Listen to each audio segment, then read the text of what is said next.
a ideia do debate de hoje é falarmos um pouco sobre os conselheiros do futuro, a construção de novas práticas, de novas competências, principalmente porque este mundo ele está mudando, né? E ele muda muito rapidamente, uma movimentação que gera um grau de complexidade muito grande.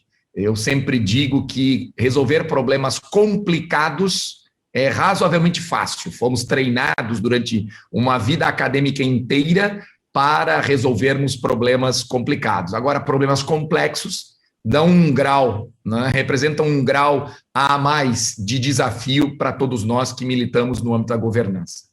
A ideia desse evento de hoje é não somente acompanharmos um pouco da visão dos nossos convidados, mas principalmente, né, viabilizarmos conexões positivas entre nós, associados e não associados, membros do capítulo Santa Catarina, do capítulo Minas, São Paulo, né, Brasília, de todos os capítulos, capítulo Sul, enfim, fazer com que possamos estarmos ainda mais conectados.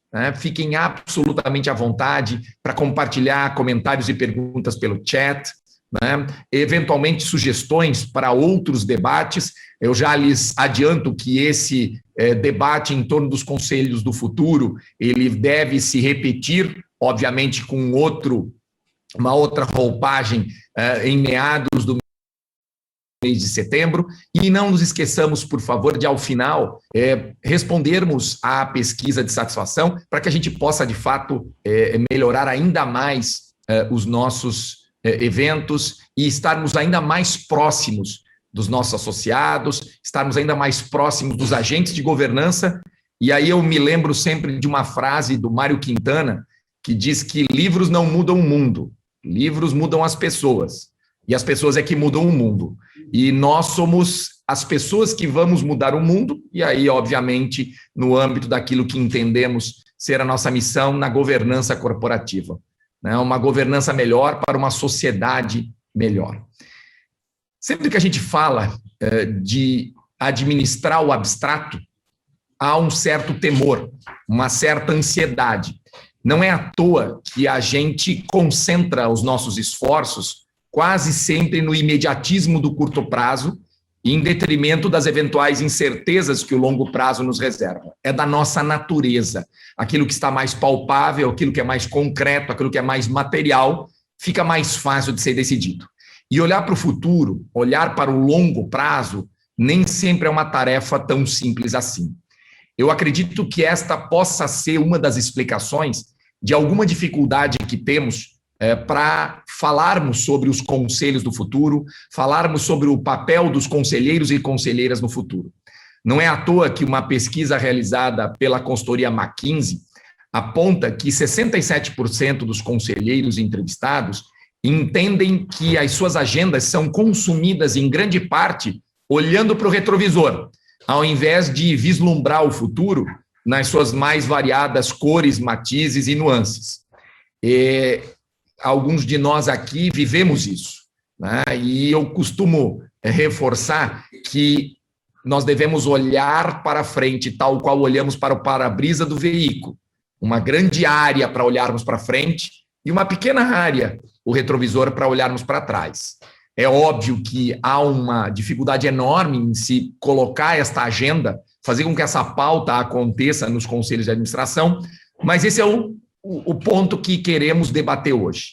Nós não temos absolutamente nenhuma pretensão de encontrar ou de trazer respostas definitivas, mas talvez formular as perguntas certas que vão nos provocar em torno dos papéis, das responsabilidades, das práticas e das competências que melhor descrevem os conselheiros e conselheiras do futuro.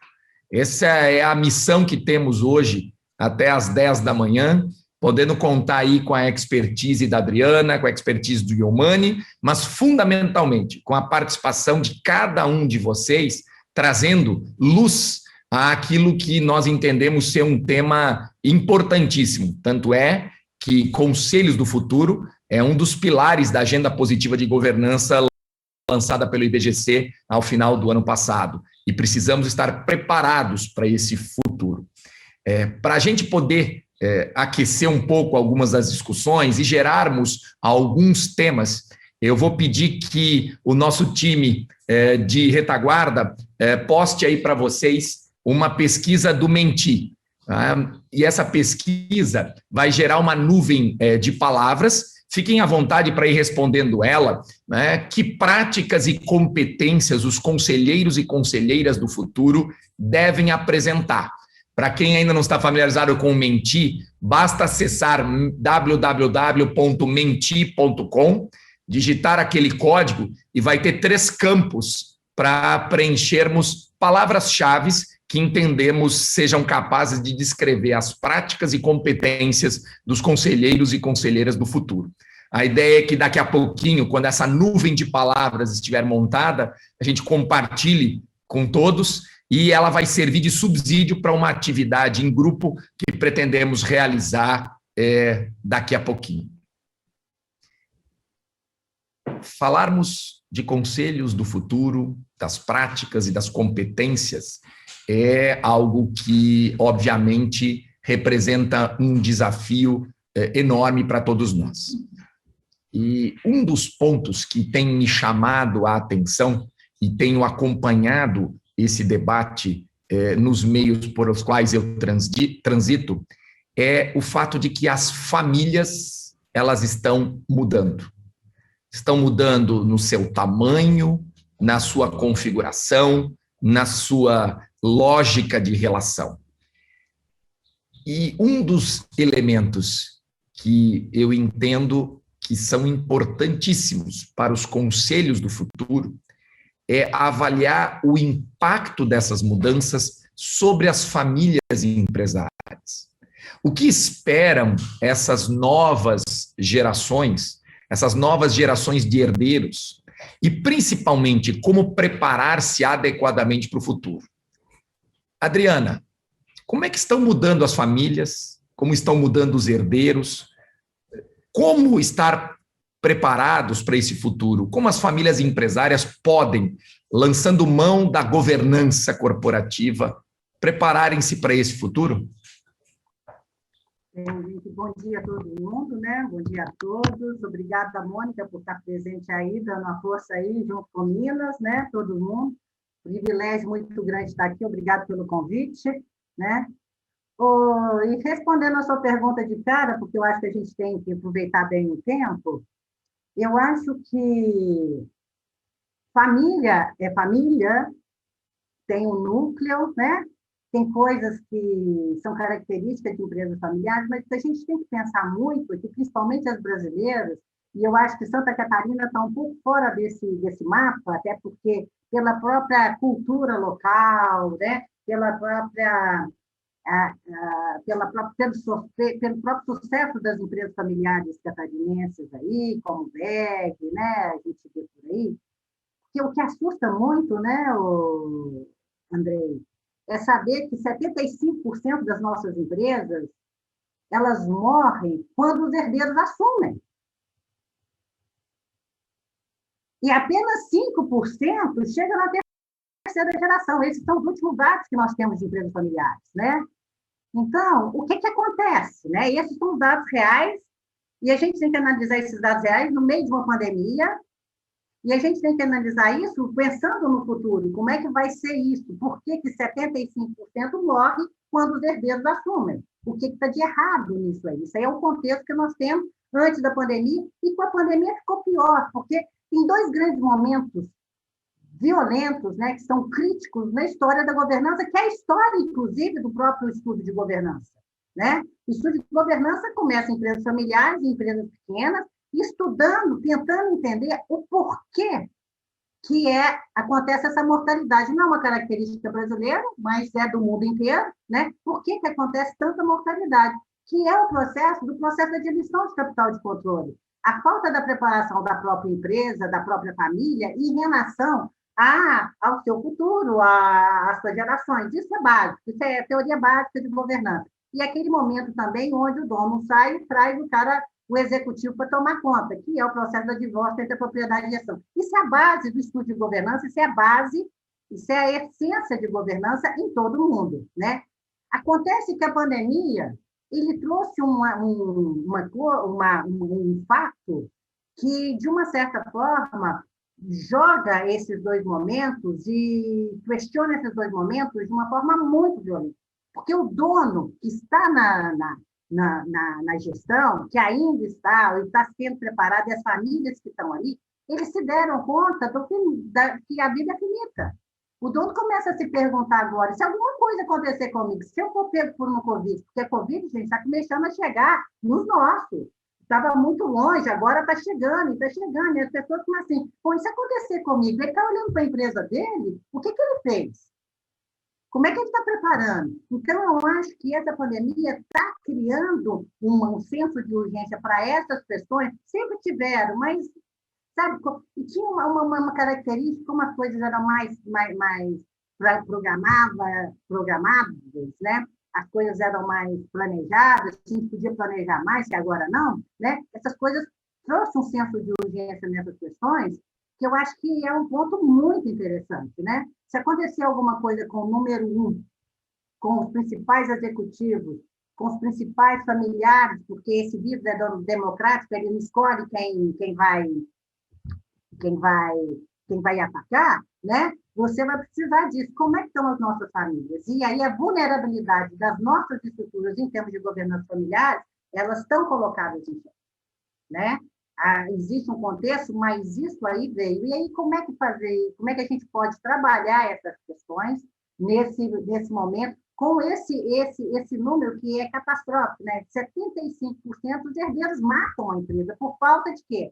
De preparo, de entender o jogo, o que está acontecendo, né? Então, eu acho que o momento que a gente está vivenciando é um momento que está criando um senso de urgência e exige uma forma de lidar com isso muito diferente.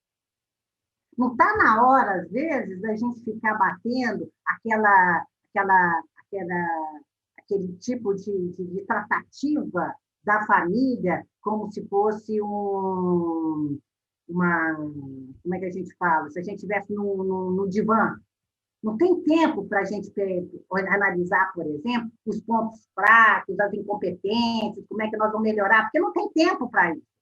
A gente tem que ver das competências que estão exigindo, aquilo que a gente tem que pegar o que está chegando, porque tempo para trabalhar o errado, o equivocado, ou as falhas, não tem mais. Agora, o que a gente pode ganhar ou preservar a nossa energia naquilo que está vindo por aí, nessas novas competências, né? Nós estamos falando de diversidade, por exemplo, né? Um dos pontos interessantes de diversidade na empresa familiar é que diversidade nós estamos falando aqui dentro, inclusive diversidade de diferenças de opinião e diferenças de valores geracionais que nós estamos tendo, que nós não tínhamos tempo, nós simplesmente descartamos, não dá para trabalhar, agora tem que dar, né?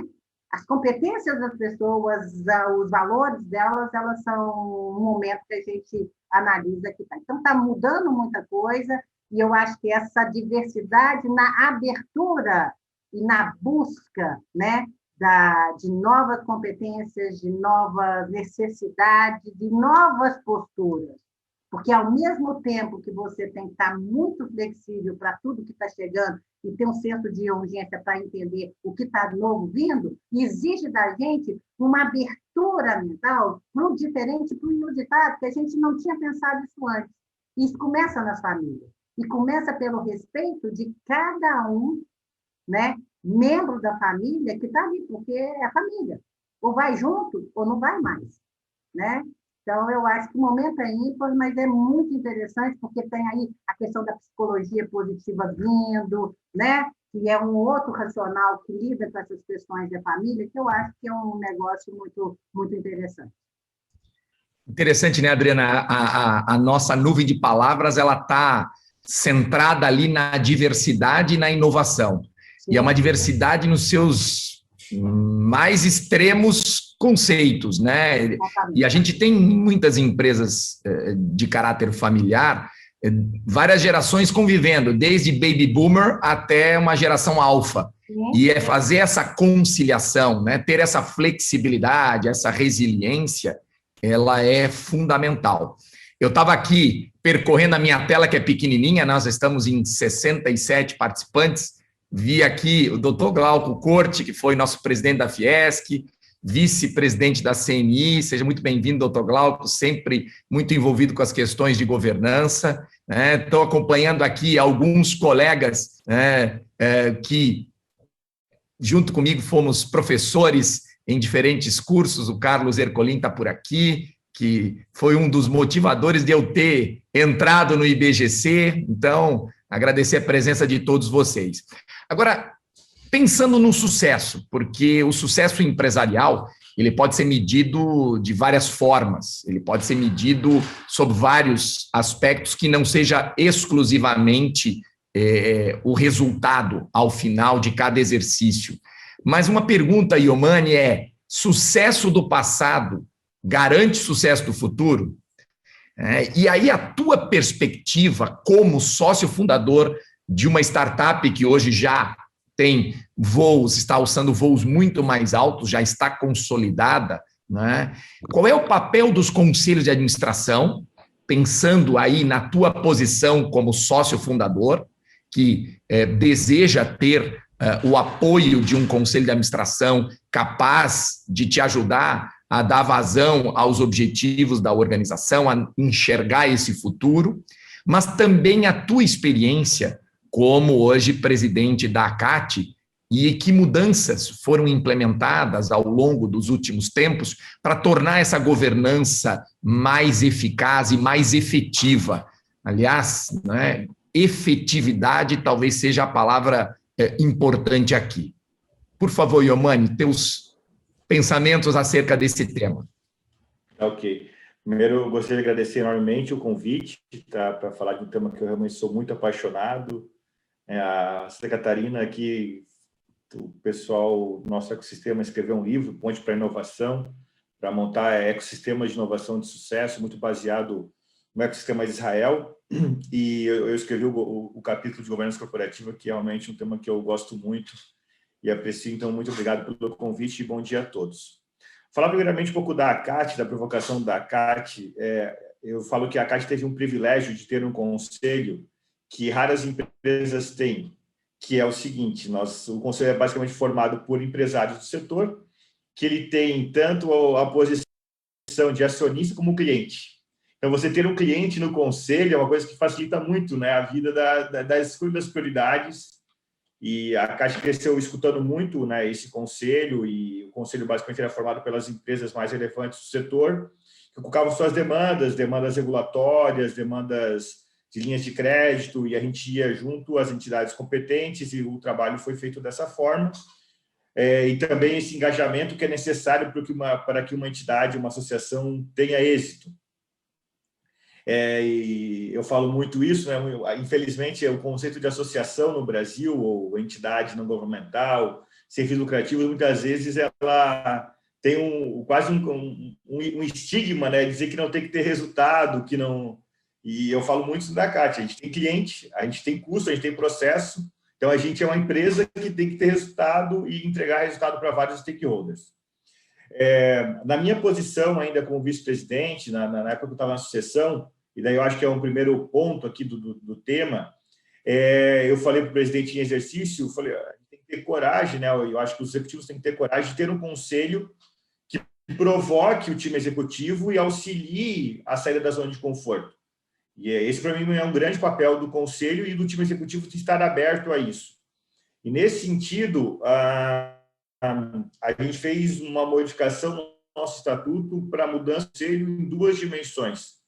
A primeira dimensão é que o ecossistema hoje, como a questão das famílias ecléticas, o ecossistema hoje ele é bem eclético e ele contempla desde uma startup que está validando uma ideia até uma empresa que fatura mais de 500 milhões de reais.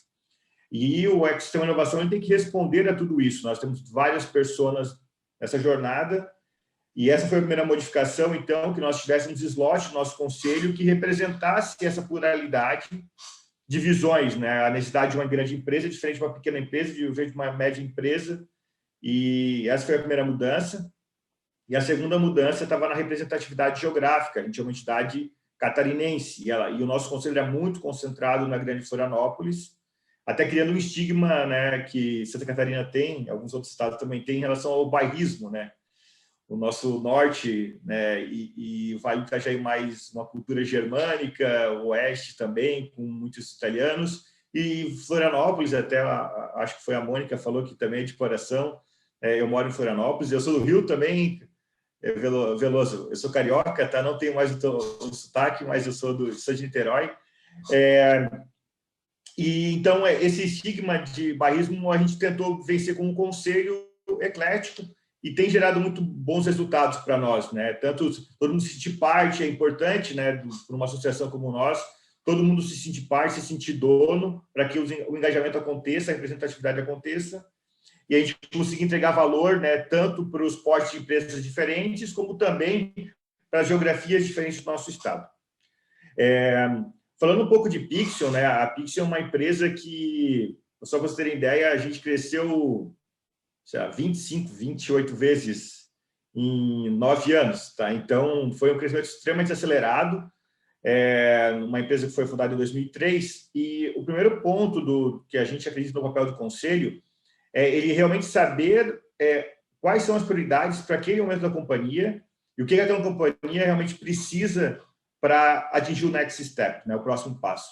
E isso, muitas vezes, alguns conselhos têm dificuldade, alguns conselheiros têm dificuldade, né?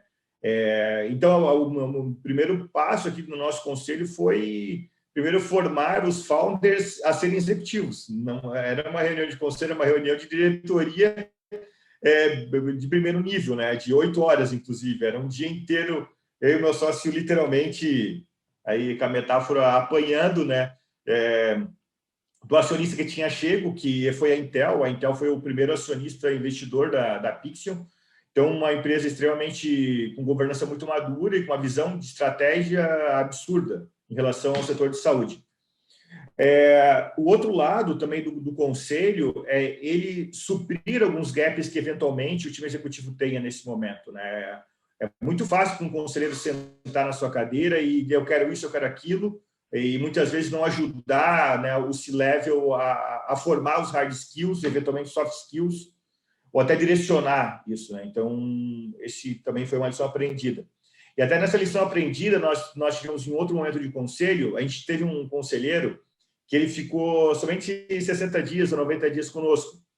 Era um cara de excelente nível, só que ele vinha de uma visão corporativa de uma multinacional muito grande, global, que tinha matérias de governança corporativa absurdamente complexas, e não fazia muito sentido ele cobrar algumas coisas para nós, até porque alguns aspectos nós não somos nem compliance com aquelas regras, e era uma outra realidade, uma empresa que fatura, para você ter ideia, 100 bilhões de dólares, com certeza tem matéria de governança que uma startup que está crescendo não pode, não deve gastar energia com aquilo. Então, o conselho, né, eu acho que não existe uma forma padrão para um conselho. Acho que, bem pelo contrário, o conselheiro tem que se adaptar à realidade da empresa. Obviamente, quando eu falo adaptar, não é ser complacente, né? Não é deixar as coisas como estão, é realmente você entender a prioridade daquele momento e contribuir com o C-Level, maximizando o valor, né, do ativo ao acionista. Interessante esse ponto que o Iomani traz, e eu comentei um pouco sobre isso anteriormente. Um dos pontos transversais da nossa agenda positiva é a efetividade dos conselhos de administração, a efetividade dos conselheiros e conselheiras. E isso que o Iomani coloca é muito importante, porque conforme a jornada daquela empresa vai acontecendo, conforme o ciclo de vida dela vai avançando, as demandas serão diferentes. Então, um dos elementos fundamentais do papel e das responsabilidades dos conselheiros e conselheiras do futuro é ter a empatia para compreender em que estágio do ciclo de vida aquela empresa se encontra, entender que há uma pluralidade de stakeholders, aquilo que o Iomani comentava da ACAT, e que cada um desses stakeholders tem uma expectativa distinta em relação àquela organização, está assumindo riscos e sacrifícios distintos, e a capacidade de enxergar isso de forma sistêmica, ela é fundamental. E o que diz o Iomani sobre desafiar, ou até mesmo, né, apanhar né, na reunião lá do conselho, é uma coisa que eu me lembro muito do Warren Buffett. O Warren Buffett diz que o papel dos conselheiros e conselheiras de administração se resumiria a três movimentos essenciais. O primeiro é escolher bem o CEO ou a CEO, né? E o professor Celso Ienaga sempre fala, né? O Jack Welch, fantástico, dispensa qualquer tipo de elogio.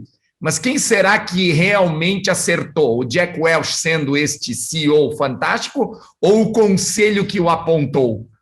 Então, veja que interessante o ponto de vista que ele traz. O segundo papel importantíssimo dos conselheiros e conselheiras é desafiar construtivamente a gestão, desafiar construtivamente o C-Level. E o terceiro, e aí ele coloca de maneira muito peculiar por conta da Berkshire Hathaway, é preocupar-se com as operações de grande vulto, notadamente M&A. Então, é óbvio que isso depende de que estágio dessa jornada do ciclo de vida a empresa esteja. E aí, Iomani, queria continuar um pouco na Pixion, né? O teu conselho, né? Não o teu, obviamente, nesse sentido formal, mas o conselho da Pixion, ele mudou muito nos últimos anos, né? Inclusive, eu te escutei uma vez falando que é o conselho é o 3.0, a terceira geração, né? Conta para a gente um pouco o que foi motivando essa mudança. Perfeito. Primeiro, como eu mencionei, a primeira geração de conselho era, na verdade, uma reunião de diretoria e para nós ficou bem claro que eu e meu sócio, o que nós estávamos buscando? A separação do papel do executivo para o do acionista, né? Que tem papéis totalmente conflitantes, né? O acionista que é o maior retorno do ativo possível, o executivo que é a menor cobrança possível e o maior salário possível, o maior orçamento possível. Então, é totalmente... E essa separação na cabeça não é tão trivial, né? Então, fazer essa separação é importante e complementar skills, né? A gente não tinha todos os skills necessários para uma empresa estava crescendo, não tínhamos nem na operação e nem para a contratação. Tinha skills que a gente estava precisando, por exemplo, finanças, nós precisávamos, né? E não por acaso uma das conselheiras que nós chamamos tinha sido CEO de uma multinacional e a origem dela era ser CFO, né?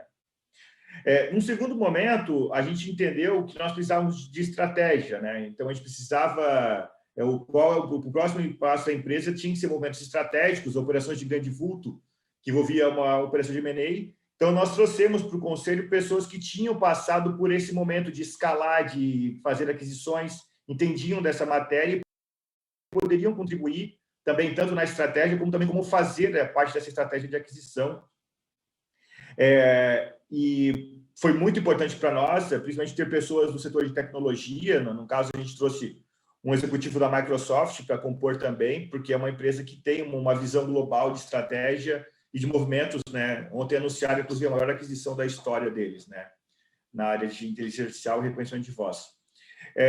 Então, esse foi o segundo bloco, né? Que daí já era realmente uma reunião de conselho mais estruturada, mas principalmente focado em estratégia.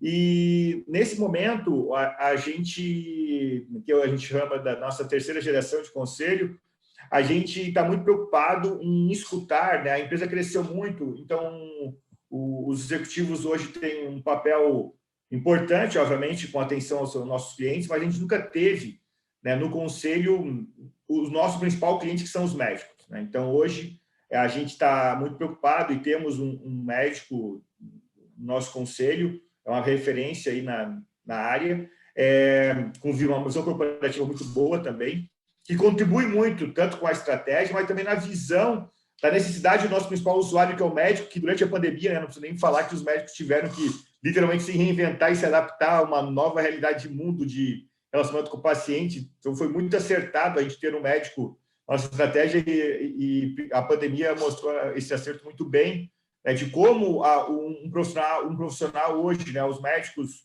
que a gente atende, principalmente em poder de decisão, eles têm acima de 45 anos, então sendo forçados, literalmente jogados a uma transformação digital absurda, né? A área médica, ela tem passado no Brasil por uma aceleração muito grande. Então, é isso, André, esses três momentos que a gente teve, um momento mais de formação de executivos, basicamente, depois uma matéria muito de estratégia, e hoje nós temos uma visão muito mais do cliente, o nosso cliente do futuro, que está relacionado ao momento da companhia. E será que já dá para pensar na quarta geração, na quinta geração? Ou é aquela história, né?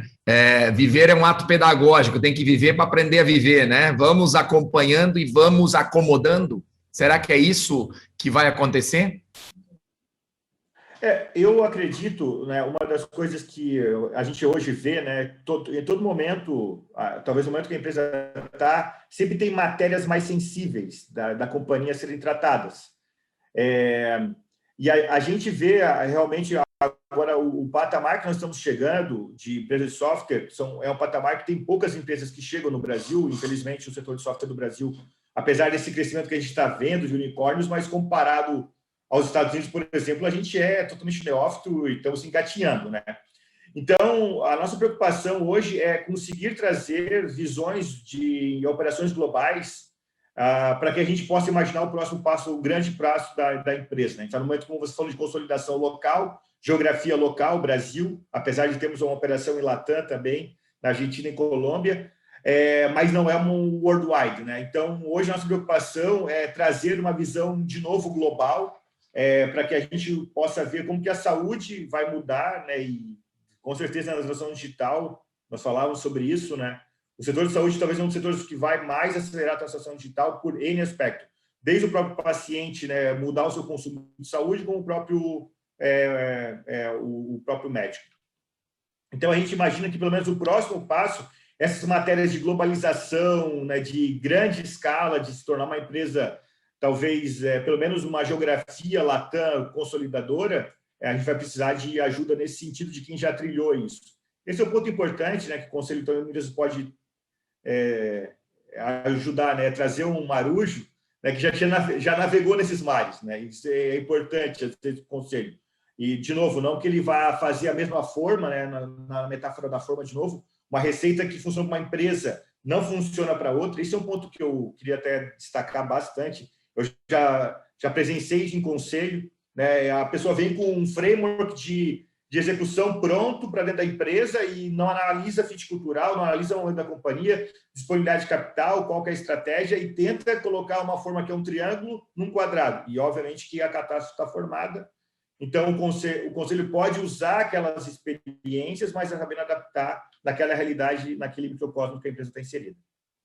Interessante. E aí, a Adriana tem militado, estudado e se ocupado muito disso, né?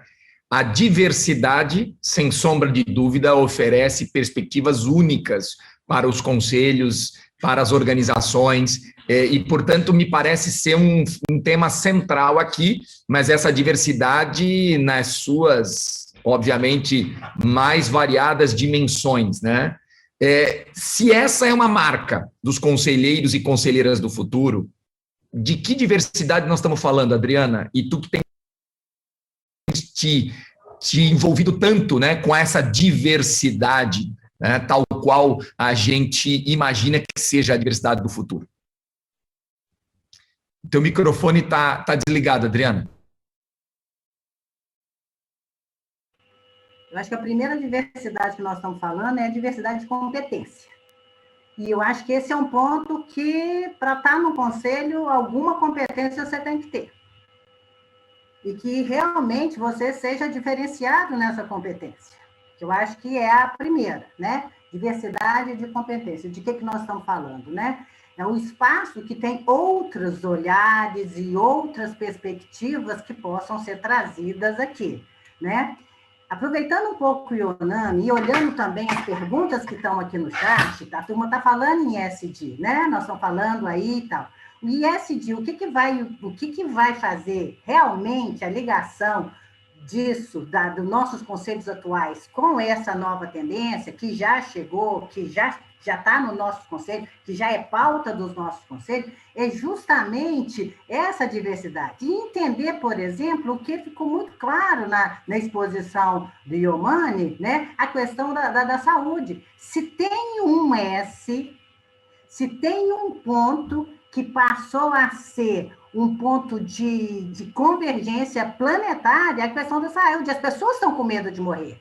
como é que os nossos conselhos estão vendo. E isso mudou muito a nossa forma em termos de ver a questão do S social dentro dos nossos conselhos. Porque isso agora é moeda de troca dos funcionários, da composição dos nossos conselhos, como que a saúde ela tomou um ponto. E isso é uma coisa, uma realidade de meses para cá, que isso ficou muito claro para nós.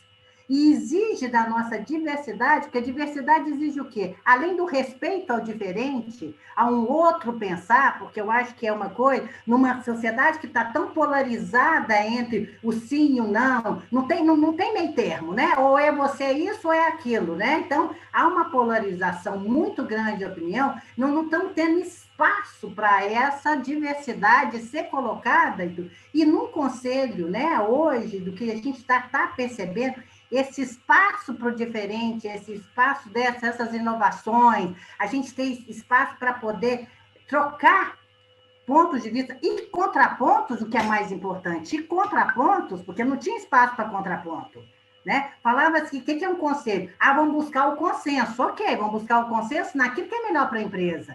Agora, como é que vai ser essa busca do consenso dentro de uma diversidade de opiniões, né? E de diversidade de pontos de vista que precisam ser colocados? Porque os problemas agora exigem respostas completamente diferentes do que nós fazíamos antes.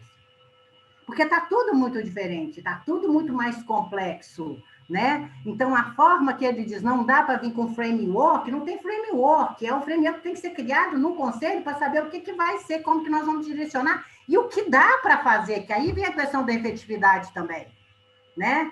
Então, é como se não tivesse modelagem pronta, mas existe a coragem de você tentar fazer, e isso parte pelo respeito de você escutar a opinião completamente diferenciada do que vem, né? Então, eu acho que essa questão de você perceber que a sua empresa, né, faz parte de um ecossistema, porque o I aí vem do ecossistema, né? O ecossistema, quais são as mudanças que estão acontecendo nesse ecossistema, como é que as pessoas precisam se organizar, e a estrutura de governança que você vai precisar ali, né, para organizar tudo isso. Né? Então, a diversidade é a diversidade de competências, é a diversidade de espaço para o inusitado, e a diversidade, que eu acredito também, né, do preparo das pessoas para o contraditório, para novas narrativas, para uma nova forma de pensar, né? Então, como é que vai ser isso, né? E agora, o senso de urgência, isso só vai entrar, né, nas nossas pautas de conselho, só vai entrar se entrar via conselho. Se o conselho ou alguém do conselho trouxer essas pautas e trouxer essas necessidades dentro do conselho. Porque o conselho tem que estar muito mais próximo das executivas, como ele nunca teve antes. Porque como o cenário está mudando muito, e a definição de capital social, o que vai fazer, como vai fazer, e tudo depende muito do conselho estar acompanhando para e passo o que a executiva está fazendo para facilitar a vida deles. Então, aquele conselho que ficava muito fora, que ficava muito respondendo, ele tem que estar mudando essa postura, tem que estar mudando muito, de estar muito mais próximo do conselho, da executiva, no seu dia a dia. É um conselho mais próximo, é um conselho que está questionando e tirando, né, a diretoria executiva da sua zona de conforto e, ao mesmo tempo, tem que estar muito ali naquela parte de estar dando o suporte necessário para que as coisas sejam feitas. Porque quem faz acontecer é a diretoria, mas quem direciona como fazer e quando vai fazer é o conselho. E mais do que nunca, essa proximidade. Então, acho que isso é uma forma muito diferente, e eu acho que isso depende muito, né, da gente abrir a nossa mente e a nossa postura em relação ao que antes a gente fazia, como fazia, e o que está exigindo agora que a gente aprenda a ver as coisas com uma formatação muito mais ampla do que sempre foram, né? Então, eu acho que tudo muda no conselho. Eu acho que essa diversidade não é só diversidade de gênero, isso é um detalhe. é a diversidade de postura, é a diversidade de dedicação, é a diversidade de você entender, e mais do que nunca, né? Você tem interesse por aquela empresa que você está ali. Você está de passagem de 2 anos, nós temos tempo de 2 anos para para deixar o rastro. Você vai estar definindo coisas que para a empresa dos próximos 10, 15 anos, que você não vai estar na empresa para ver. E a nossa responsabilidade nessa tomada de decisão. Né? Então, eu acho que tá mudando o questionamento de remuneração, como é que fica tudo isso, né? E a gente tem que ter um espaço e uma interlocução muito grande com todos os stakeholders ali, para a gente ver o que é que vai fazer sentido daqui para frente no direcionamento dessas empresas. Né? Então, a diversidade é de uma complexidade, né? E que eu acho que a gente está perdendo muito tempo em diminuir essa discussão em relação a ficar em gênero e não sei mais o que. Eu acho que é muito maior e eu acho que ela é muito mais complexa do que a gente está tratando até agora. Interessante, enquanto tu falavas, Adriana, o Marcial colocou aqui um comentário no chat muito interessante, né? Os conselhos necessitam de uma reciclagem urgente ou serem renovados para essa nova realidade. E eu até colocaria um ingrediente a mais, né? Se esta mudança não partir de dentro, ela vai vir de fora e ela pode comprometer a continuidade do negócio, né? Ou seja, a velocidade com que uma organização está preparada para mudar é algo que precisa estar, obviamente, em sintonia com o que o mundo está mudando ao nosso redor. E essa é uma questão da transformação digital. A gente sempre, quando fala de futuro, acaba, obviamente, indo para essa direção, mas não é só isso que qualifica esse futuro dos conselhos de administração. A transformação digital, ela muda processo, ela muda modelo de negócio, mas muda também papéis e responsabilidades dos conselhos, dos conselheiros e conselheiras e da própria governança. Agora nós vamos para um questionamento do tipo pinga-fogo, né? Porque são perguntas que talvez tirem da zona de conforto a todos nós. E aí a primeira é para o Iomani, dizer o seguinte: Iomani, será que se eu for conselheiro de administração daqui a 20 anos, vai estar sentado do meu lado uma inteligência artificial, sendo conselheiro junto comigo e tendo o mesmo poder de voto que eu numa decisão estratégica para a empresa? Que vai ter, eu não tenho dúvida, tá? Como as matérias cada vez mais estão conectadas, entrelaçadas, né? A pandemia está aí para isso. Quando nós iríamos imaginar que um vírus, né, no interior da China iria impactar, né, a cadeia produtiva da construção civil no Brasil, tá?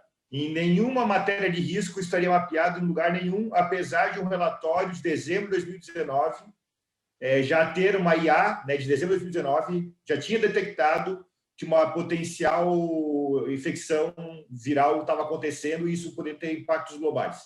Então, com a massa de dados que está acontecendo, com a interconexão e a LGPD agora surgindo para a proteção disso tudo, que a gente vai ter um suporte de decisão, até porque as matérias, além de mais conectadas, elas estão mais complexas, né? A Adriana colocou isso muito bem. Então, eu não tenho dúvida que teremos sim um suporte de decisão de uma IA para tomar decisões estratégicas de uma empresa. Se ela vai ter mais poder ou não, eu não vou me ousar a dizer, tá? Mas com certeza nós teremos o suporte de decisão de uma IA para fazer algumas coisas, escolhas estratégicas. E aí, para colocar um ingrediente mais apimentado, Adriana, o professor Sanders, de Harvard, fala muito sobre ética, né? E aí, será que essa máquina ela é capaz de ser ética? Qual é a tua visão? Será que nós vamos ter realmente, tal qual o Iomani imagina? Claro, pode ser que a forma seja diferente, mas como é que fica a relação humana? Como é que fica a ética nesse contexto?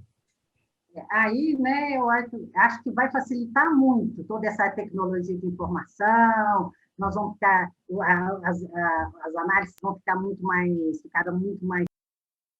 tranquilas, muito mais objetivas. Agora, a decisão mesmo, daquilo que é correto, né? Porque eu acho que tem uma coisa que não muda em governança, vão ser os valores. os valores que nós estamos falando, os valores éticos em relação a isso, né? E que valores que vão prevalecer daqui para frente? Que ética que nós estamos falando daqui para frente? Né? O que vai valer daqui para frente? E isso aí tem um componente, né, de uma sociedade civil que está analisando isso tudo de fora, observando e tendo um poder de barganha muito grande que nunca teve, que é o poder da opinião pública, que cada dia que passa está maior, ela está se fazendo, e ela está forçando não só as empresas, ela está forçando todo esse movimento que nós estamos falando aqui. Né? Então, eu acho que aí vai depender dos valores e o que está fazendo muita diferença entre os modelos de governança que a gente tem visto. A própria cultura local, a própria cultura de cada país, está tudo acontecendo, mas cada um, na pandemia, estão todos eles respondendo àquela cultura, aquilo que é palatável, aquilo que dá para fazer num problema que está ali. Então, o que vai acontecer?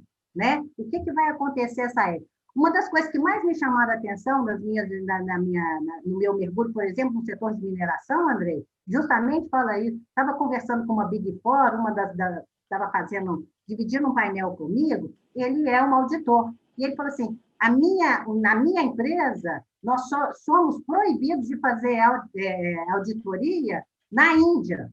Eu falei, como assim na Índia? Por que na Índia? Porque na Índia, se tiver algum problema errado, qualquer coisa que aconteça, o ponto de compliance, o auditor é o primeiro a ser preso, ele não tem muita chance. Então, eu sou proibido lá, porque as leis lá são diferentes. Então, eu acho que a questão da ética, ela vai ficar muito mais ligada à questão cultural ali, né, do que vale para aquela civilização, daquele projeto, porque isso é DNA humano, alma, não tem jeito de você mudar, você tem aquilo ali. Então, nós vamos ter que ter alguns conselhos, quando você fala em diversidade, nós estamos falando de tudo isso, de estar nesse processo cultural, cada dia que passa, mais específico, e isso tem que ser respeitado. Estou falando de diversidade geográfica aqui, da gente ter no conselho pessoas que pensam diferente, com valores diferentes, porque a cultura é diferente. E essa cultura que nós estamos falando, ela é milenar. E nós estamos falando de uma cultura brasileira de 500 anos, que é juninha perto dessa turma. Não dá para subestimar uma civilização de 5.000 anos como a China. Não dá. Eles sempre estiveram. Como é que nós vamos lidar com isso dentro dos nossos valores e tudo, dentro dos nossos conceitos, numa relação com a China, numa relação com a Índia? Que abertura nós temos para isso, que nós achamos que eles são bichos vivos. Bichos vivos somos nós é que somos juninhos. O que vai fazer a diferença? Como é que você vai segurar isso aí? E investidores institucionais, de uma certa forma, criando um foco em cima de bandeiras que já estão vindo pontos e com uma força violenta em cima dos nossos conselhos. Olha o que está acontecendo nas nossas assembleias agora, Dani. É briga de acionistas, de grupo de acionistas das nossas assembleias gerais, instância máxima de governança. Nós estamos vendo uma panaceia. É briga de conflitos de agência estranha, mas é cultural, é de postura, é de valores. Nós estamos tendo aí, até dia 15, nós vamos vivenciar coisas fantásticas, ou de criatividade fantástica do que nós estamos vendo. E isso é exatamente disso que nós estamos tratando, qual a abertura que nós temos, como é que nós temos defesa, como é que nós vamos lidar com isso, né? E aí, de novo, a questão de respeito ao diferente, ao inusitado, né? Então, eu acho que passa por isso aí. Interessante, né, Adriana? A Adriana falou de opinião pública, né? E eu tenho ouvido muito nas redes sociais aí o tal do cancelamento. Então, daqui a pouco, para cancelar uma empresa, talvez não demore muito, né? Vimos aí aquele movimento do GameStop, né? Vimos aí o movimento de IRB, as sardinhas se organizando tal qual eles se denominaram. E aí a gente acaba migrando para um tema que eu acredito que tenha que estar absolutamente na pauta dos conselhos do futuro, que é propósito. Qual é o propósito daquela organização? E aí a pergunta pinga-fogo é, tem checklist de propósito, Iomani? Tem checklist de propósito, Adriana? O que vocês me dizem? É pegar da gaveta e plug and play? É aquilo que faz sentido para aquela organização. Aquilo que vai ter muito, está muito ligado ao DNA dela. Ela existe para quê? E esse propósito está sendo colocado em xeque, no meu ponto de vista. Se nós estamos falando em ecossistema planetário, o propósito da sua empresa vai estar ligado a isso ou não? Porque se não tiver, está fadado a complicar. Porque a opinião pública ela está diferenciada e ela está exigindo uma mudança e uma qualidade nos propósitos das empresas, no meu ponto de vista. A bola está com você, Eumane. Bem, eu acho que falar de propósito e falar do que foi falado também de dilemas éticos é intrínseco, né? Eu acho que nós estamos encerrando um ciclo econômico global onde o capital imperava, o resultado pelo resultado a qualquer custo. E isso refletia, inclusive, nos comitês de riscos, né? Os principais escândalos que estão aí expostos, principalmente em danos ambientais, não era que não era mapeado, era mapeado. Era um risco mapeado, calculado, a indenização é tanto, eu pago, né? A gente viu grandes petroleiras fazendo isso, a gente viu bancos fazendo isso. Tem um caso, um documentário bem interessante, A Rota do Dinheiro Sujo, no Netflix, que mostra casos só de empresas multinacionais sabendo do risco que estavam expostas e atuando com isso. Nós vivenciamos recentemente o caso da Volkswagen, né, fraudando laudos sabidamente pelos acionistas, sabidamente pelo Conselho de Administração, sabidamente pelo C-Level, para ganhar competitividade nos mercados, inclusive impactando aqui o mercado brasileiro. Dito ainda que no mercado brasileiro, no comitê de risco, foi falado, pode ir, porque no Brasil não vai dar nada, né? Então, como foi dolorido, né? Ouvir isso numa decisão final lá pela Volkswagen, desculpa falar o nome da empresa, mas tá aí também as informações. Falando de propósito, André, a minha visão é que o propósito é onde você vai conectar o teu consumidor e você não pode... A empresa não é mais o que ela diz ser, é o que os consumidores falam dela. Isso é um ponto muito importante, mudou. Não adianta você investir zilhões em marketing e daí você vai no Reclame Aqui, né, e tem lá um monte de queixa de atendimento e tudo mais. Não adianta você falar que é uma empresa sustentável e você está tendo mão de obra escrava em algum país lá da África ou da América Central. Então, o propósito vai estar muito associado com isso, e o resultado do acionista vai ser o resultado do sucesso do propósito, não o contrário. Tá? Que muitas vezes hoje é o dinheiro pelo dinheiro, é o retorno máximo ao capital, e o ESG está aí para basilar isso. Né? Eu acho que o ESG ele tem um monumento que está sendo colocado, na minha opinião, para as governanças, até para a sustentabilidade do planeta, que os negócios têm que prosperar. Alguém falou no chat, né? Sustentabilidade e retorno vivem e convivem muito bem. E está aí a Natura, uma empresa extremamente sustentável, para mostrar um case global, né, de sustentabilidade, conectando a cadeia produtiva inteira, impactando socialmente, positivamente as comunidades que elas estão inseridas. Tem uma empresa que eu gosto de falar muito, né, a Starbucks. A Starbucks ela paga adiantado para famílias colombianas não plantarem a coca, plantarem o café, para ter um café de qualidade, para daí poder ter um café de qualidade e ser o sucesso que é, só um outro exemplo. Então, para mim, o propósito é vivenciar realmente aquilo, a sua missão em todos os aspectos. Então, não adianta eu falar que eu inovo pela vida e eu não dou atenção ao meu colaborador, eu falar que eu inovo pela vida e eu não dou atenção ao meu paciente. E os dilemas éticos estão aí, a inteligência artificial está aí, né, para mostrar que nós temos muita discussão. Não sei se vocês conhecem um dilema ético dos veículos autônomos, que tem um dilema ético enorme ali, que foi identificado, que numa situação inevitável de catástrofe, de acidente, a IA teria que ter um peso entre dano financeiro ou salvar mais vidas. E como que fica isso numa visão do uma IA, né? Ou que tipo de vida ele vai salvar, né? Tem vários dilemas, né? Se eu vou salvar a família que cometeu um erro, mas ela está no carro, ou a pessoa que furou o sinal, ou a pessoa que está andando na faixa do pedestre de forma indevida, quem que eu vou salvar?